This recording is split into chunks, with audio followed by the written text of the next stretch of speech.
Es un placer recibirlos de parte de la Comisión Pro Memoria Histórica, una organización que viene trabajando después de la firma de los acuerdos de paz, integrada por diferentes organizaciones de derechos humanos, de víctimas, organizaciones defensoras de los derechos humanos, que a lo largo del conflicto armado también jugamos un papel muy importante en la defensa de los derechos civiles y políticos del pueblo salvadoreño.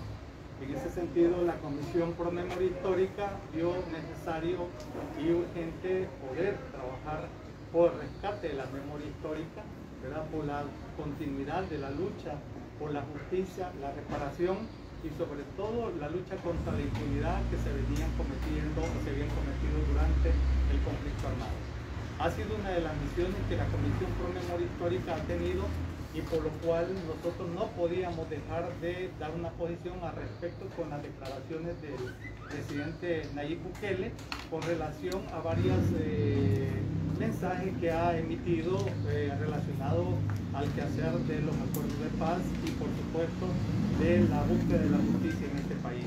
En ese sentido, como bien he manifestado, para nosotros es un placer tenerlos a ustedes, por lo cual David Ortiz va a dar a conocer el comunicado para que luego pues nosotros podamos profundizar algunas acciones o preguntas también que ustedes puedan formular. Recuérdenme su nombre, por favor. Miguel Montenegro. Gracias.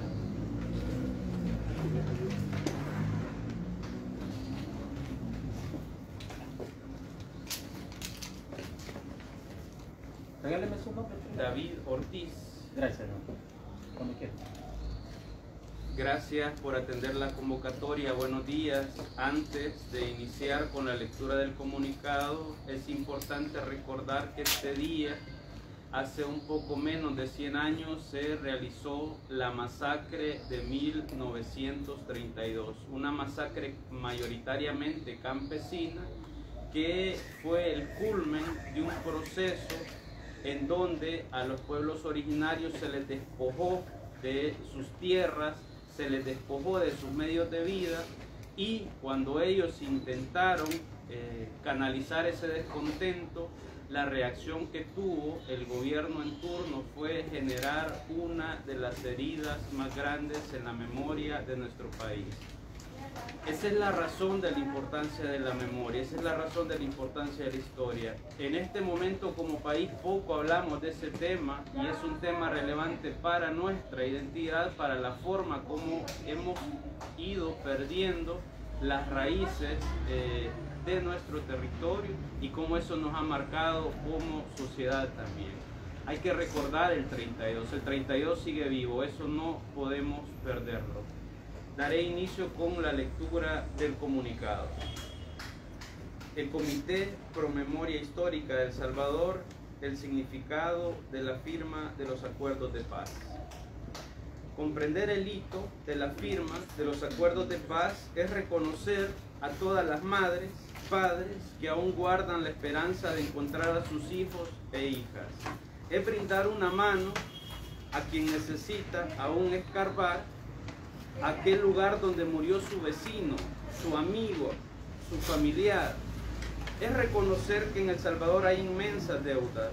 Estos acuerdos no son el punto final de una etapa histórica, son apenas el inicio de ciclos que permiten a las salvadoreñas y salvadoreños convivir con otras reglas, con otros mecanismos de resolución de conflictos. Es la posibilidad de la construcción de una nueva sociedad. No recordar lo que este acuerdo significa, sea el gobierno que sea, se suma a la lista de desagravios que el pueblo salvadoreño ha vivido desde tiempos de la colonia. Es negar una oportunidad de reconocer los problemas estructurales, es cerrar la posibilidad de conocer las verdades históricas narradas por tanto familiares de víctimas como de las personas sobrevivientes. Es negar la posibilidad de construir otra sociedad más humana, más colaborativa, más empática. Este 16 de enero, sobrevivientes de torturas, masacres, madres y padres que buscamos nuestros hijos, familiares de víctimas, comunidades enteras, no solo conmemoramos este acuerdo, sino también demandamos una vez más el cumplimiento de los mismos. Este país merece reconstruirse desde la dignidad y el reconocimiento de sus derechos, y eso solo será posible en la medida en que se combata la impunidad y los privilegios. Ambos elementos han sostenido por demasiado tiempo a esta sociedad. No es negando los acuerdos de paz que ambas aristas se combaten, es a través de la institucionalidad sólida, de la apertura al diálogo, del reconocimiento de la historia. La acción del gobierno de declarar el 16 de enero como Día de las Víctimas del Conflicto Armado no abona en el objetivo de dignificar a las víctimas de la guerra. Existen responsabilidades fundamentales que el mandatario debe cumplir. Fundamentalmente, dejar de proteger a los victimarios, como sucedió en la negativa de cumplir la orden judicial de acceso a los archivos militares en el caso del Mozote. El derecho a la memoria se complementa con el derecho a la verdad, a la justicia y a la reparación integral. Mientras esto no suceda, El Salvador seguirá negando su identidad y no lograremos encontrar el rumbo que permita dignidad humana. Sin clara identidad, sin memoria, estaremos condenando a las generaciones venideras a replicar lo que desde hace más de un siglo se vive una y otra vez. Élites gobernantes, sean militares o empresariales, que limitan el ejercicio pleno de derechos del pueblo. Por ello, conmemoramos y debemos seguir conmemorando los acuerdos de paz. San Salvador, 22 de enero del año 2021.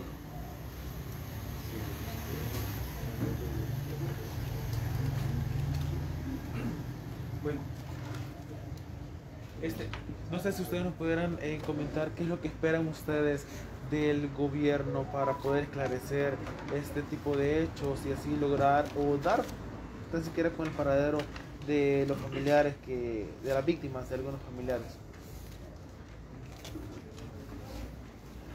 Bueno, mire, hay una situación que nosotros hemos venido, como dije al principio, luchando para que se combata la impunidad y que se dé la justicia que tanto hemos venido exigiendo, pidiendo por todos los gobiernos que han transitado en este país.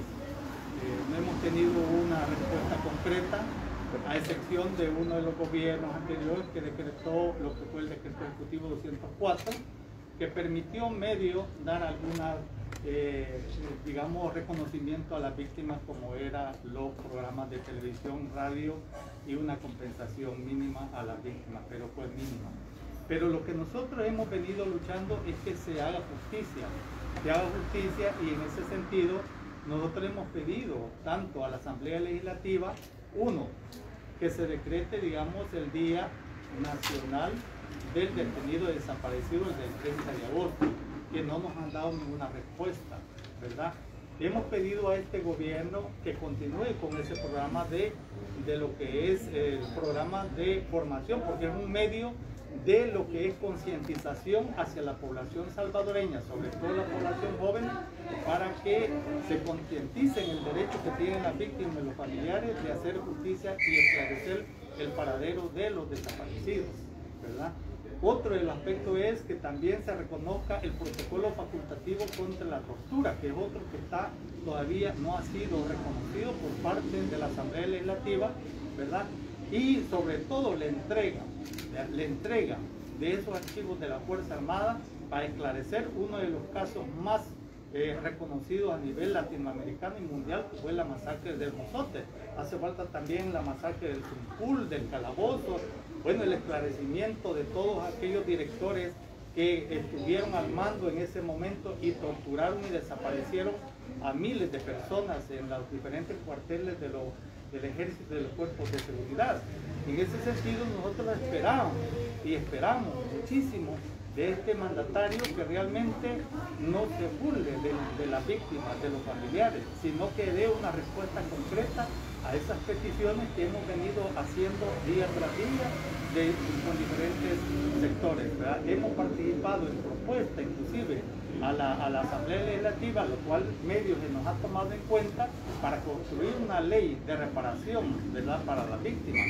Se ha pedido, bueno, desde el año pasado se dio la audiencia por parte de la Sala de lo Constitucional y la respuesta del gobierno ha sido bastante pobre, bastante sin ningún elemento que contribuya realmente a esclarecer el paradero de las víctimas. Entonces nosotros lo que necesitamos es una respuesta ya concreta, ¿verdad?, por parte de este gobierno y por parte del Estado.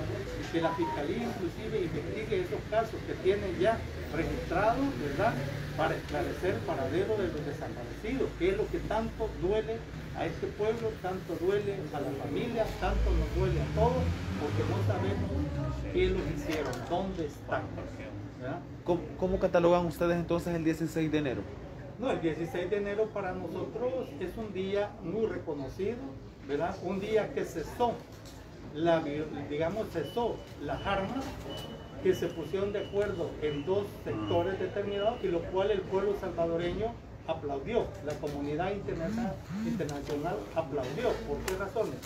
Porque la firma de los acuerdos de paz permitió la creación de una Procuraduría para la Defensa de los Derechos Humanos, permitió el desaparecimiento de los batallones élites, la reducción de la Fuerza Armada, la creación de una nueva institución como la Policía Nacional Civil y muchas reformas a la Constitución y otros elementos que permitieron un avance, ¿verdad?, importante. Se planteó también la creación de una comisión de la verdad para esclarecer el paradero y todo lo que sucedió durante el conflicto armado. Es importante.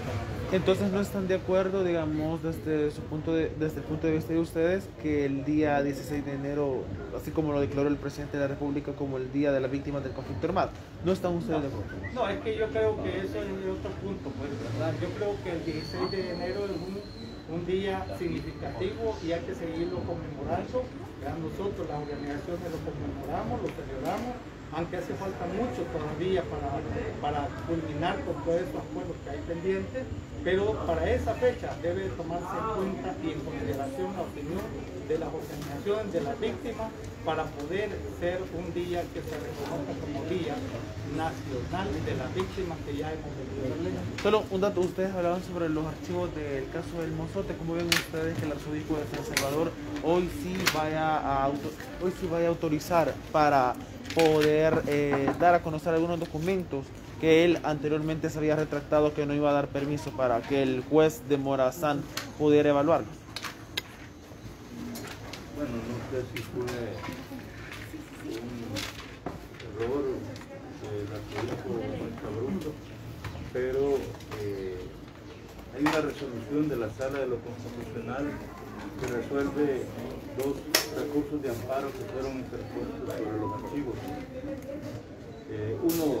Un amparo interpuesto por el arzobispo contra la Secretaría de Cultura, ¿verdad?, a quien se quería entregar los archivos, y otro recurso interpuesto por las víctimas de los casos que se llevaban.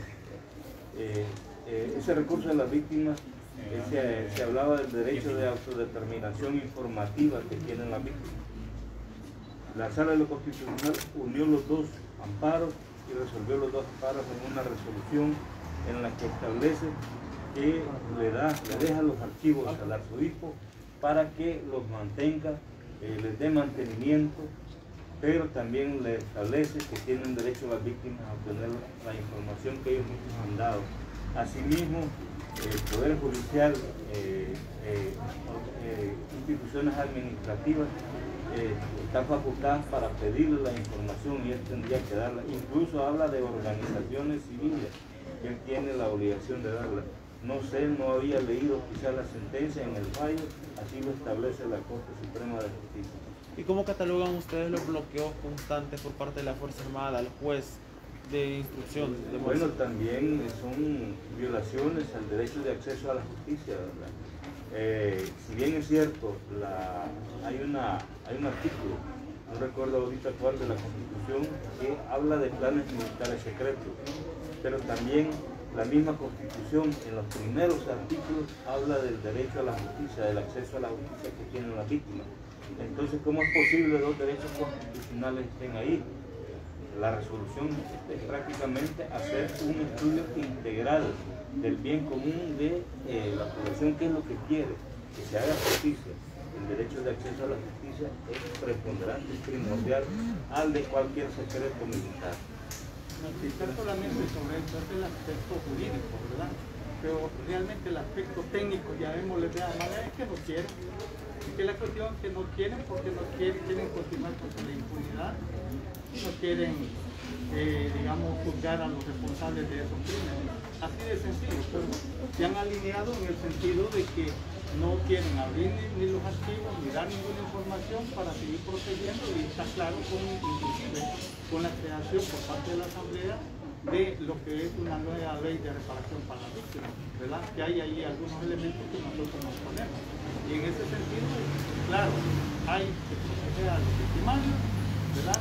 Nos sentimos, digamos, que es totalmente cristiano, pero realmente si hubiera voluntad política, si hubiera voluntad realmente, ya se hubieran abierto y ya se hubieran avanzado en el tema de la justicia y la culminación de lo que es la impunidad en este país. Así de verdad. Gracias. Solamente quería agregar que a pesar de que no hay militares que participaron en la guerra actualmente en el ejército, sí hay conexiones y hay hasta hijos de esos militares en el ejército que también no van a querer que se juzgue a sus padres.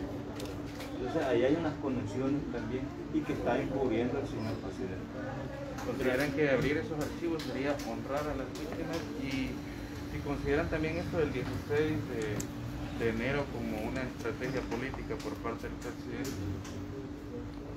de declarar los días de las víctimas, habiendo una propuesta por parte suya? Bueno, realmente no sé a quién consultó, a qué víctimas consultó, porque debió de haber consultado a las víctimas si querían que se dijera el 16 de enero como Día de la Víctima.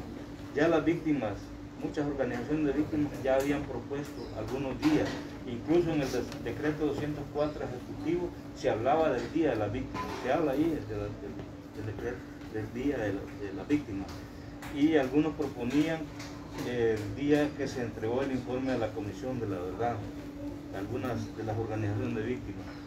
El poner el 16 de enero es querer borrar lo que los acuerdos establecieron, y los acuerdos establecieron muchas cláusulas que el Estado debe cumplir y que hasta ahorita no las ha cumplido, ¿verdad? El Estado no es Sánchez Serén, el Estado no es Nayib Bukele, el Estado es el gobernante que está en ese momento y que tiene que cumplir todos los acuerdos que se hicieron.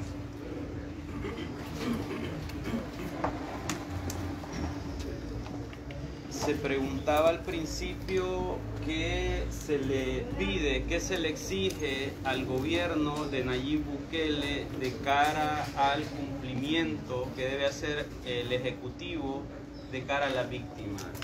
Lo primero que se le pide, que se le exige, es que deje de estar defendiendo a los responsables de graves violaciones a derechos humanos ocurridas en el conflicto armado. El señor Bukele, si sigue con su mismo posicionamiento, va a pasar a la historia como otro presidente más que defendió la impunidad en este país, tal y como lo hicieron todos los presidentes que le antecedieron. Eso es lo primero que se le pide al presidente de la República. Segundo, ¿qué se le pide? Que construya una política nacional de reparación hacia las víctimas. Ya hay un mandato de la Sala de lo Constitucional que establece que debe hacerse así. ¿Qué más se le pide? Que asigne fondos en el presupuesto nacional de la nación para desarrollar acciones integrales de reparación. Yo le hago una pregunta al gabinete de gobierno, al presidente: ¿cuánto ha destinado de fondos para desarrollar procesos de reparación hacia las víctimas en el 2021? Va a retomar el decreto 204 del que ya hablamos este día, va a generar procesos de acercamientos con las víctimas. Ya decía acá un compañero, ¿con qué víctimas habló para lograr el 16 de enero, el Día de la Víctima en el país? Está claro que acciones no son concordantes de ponerse del lado de las víctimas, cualquier acto simbólico como el que hizo el día de nombrar el 16 de enero no tiene ninguna aplicación práctica en la vida y la realidad de las víctimas. Le preguntamos al gobierno, ¿quién busca a los desaparecidos de la guerra? ¿Qué pasa con esas comisiones nacionales de búsqueda que se han creado? ¿A dónde está el apoyo, el acompañamiento político y financiero que se les da? Tarea hay muchas. ¿Qué está haciendo el gobierno? En este momento, nada. No está haciendo algo que desde las víctimas, que desde las organizaciones podamos decir, hay un interés claro, fidedigno, de ponerse del lado de las víctimas. ¿Cuándo Bukele habló con las víctimas? Aparte de la reunión que tuvo con el comité del Mozote, que al final eso no terminó en mucho, hasta donde conocemos. ¿Cuándo ha hablado el gobierno con las víctimas? Si quiere saber qué piensan las víctimas, aquí están, pregúntenles. Ahí están las organizaciones que se alistan en el decreto 204, convóquelas y pregúntenles qué es lo que quieren. Mientras el presidente no cambie su línea de acción, seguirá siendo un presidente más que se pone del lado de los victimarios. Gracias. No sé si pudiera.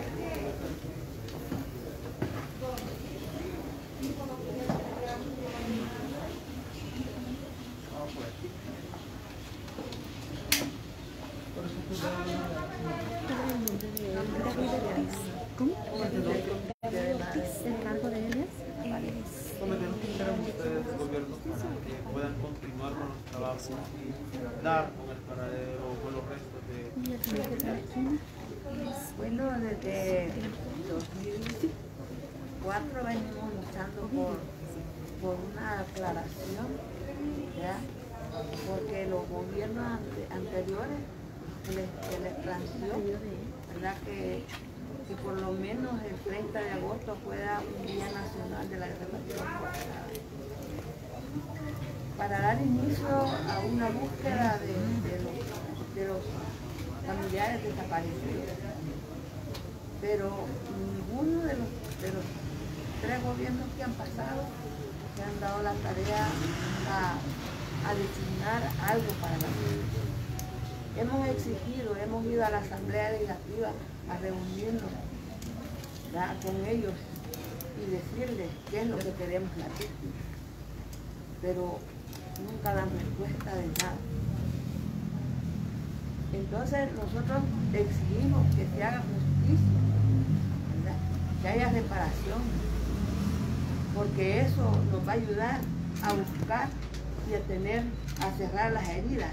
Ellos piden que no se abran las heridas, pero ¿cuándo se han cerrado? Nunca.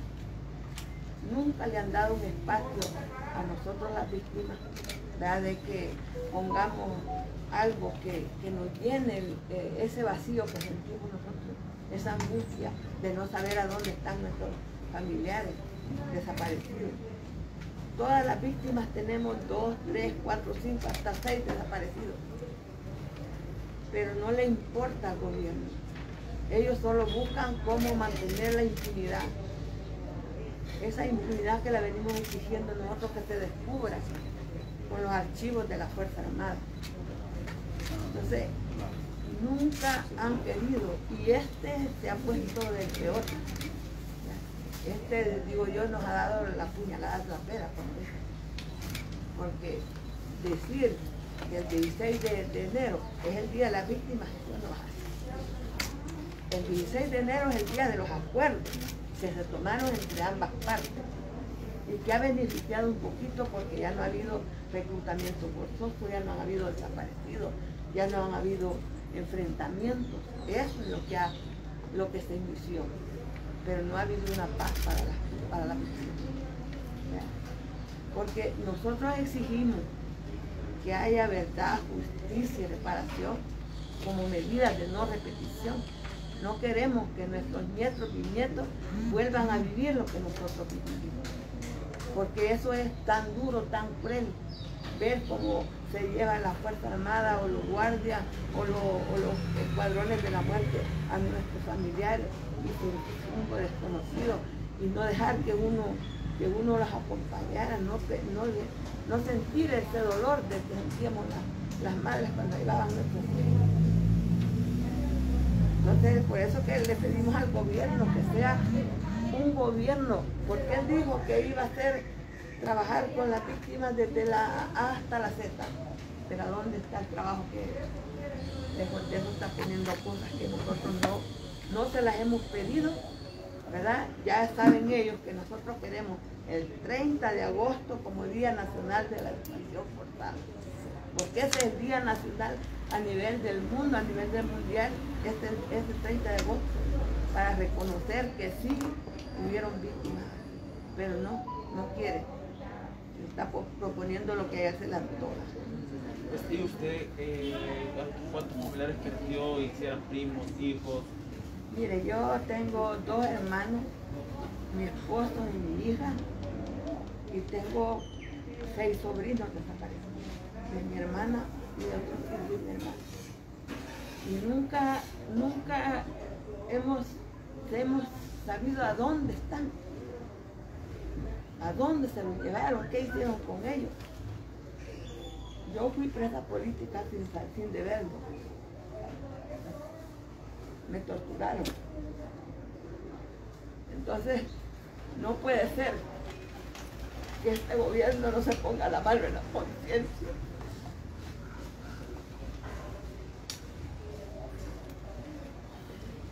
Porque no dormimos.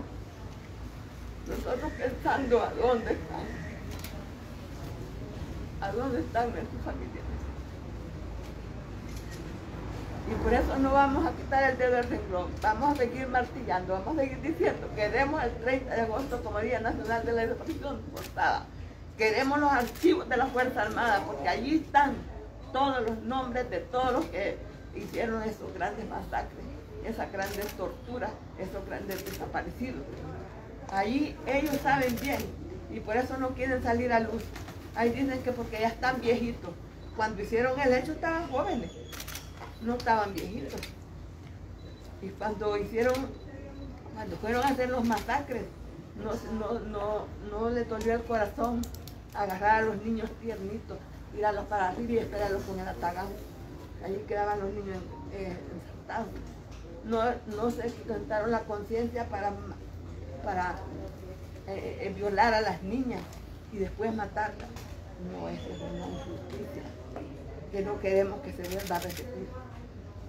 No queremos, porque duele mucho. Y por eso le pedimos a la juventud que conozca la historia del país. Ya decía el compañero David, desde el 31 cuando mataron a los indígenas por las tierras, por ambición. No los mataron porque andaban haciendo algo malo, no, porque querían las tierras, porque eran buenas tierras y se las querían quitar y se las quitaron. Todo lo han hecho por ambición, todo lo han hecho por siempre mantener al pueblo explotado, mantener al pueblo que les esté dando de comer a ellos, pero que el pueblo no coma. Eso es injusto. Nosotros conocemos bien el por qué luchamos, el por qué nos metimos a esa guerra. Sabíamos que éramos pobres, que no teníamos ni luz, ni agua, ni un techo seguro, un techo de zacate de caña. No, es injusto. Y trabajando fuerte, no. Tiene que ponerse la mano en la conciencia y ver que no estamos pidiendo nada que no sea del otro mundo. Estamos pidiendo justicia, verdad y separación y medidas de no repetición. Eso es lo que pedimos. Los archivos de la Fuerza Armada tienen que estar a la luz del día para que las víctimas los conozcan. No puede ser que cierren esos espacios para que el pueblo siga masacrado, siga torturado con los dolores de esperanza de que algún día vamos a tener a nuestra víctima, ya que vamos a saber a dónde están por lo menos los huesos. Gracias. ¿Su nombre? Sofía Hernández. Sofía Hernández, gracias. Si hubiera alguna otra pregunta. Bueno, de lo contrario, pues les dejamos este mensaje por parte de la Comisión Pro Memoria Histórica, agradeciéndole a cada uno de ustedes por su presencia y esperamos verlos pronto también y buena salud y buen fin de semana. Gracias. Gracias.